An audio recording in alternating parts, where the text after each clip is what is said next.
তোর bomb place আছে এই সাইডে বম প্লেস আছে না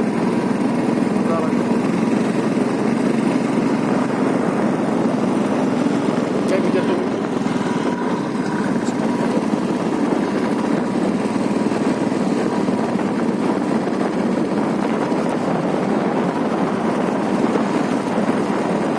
Beep beep beep beep beep beep.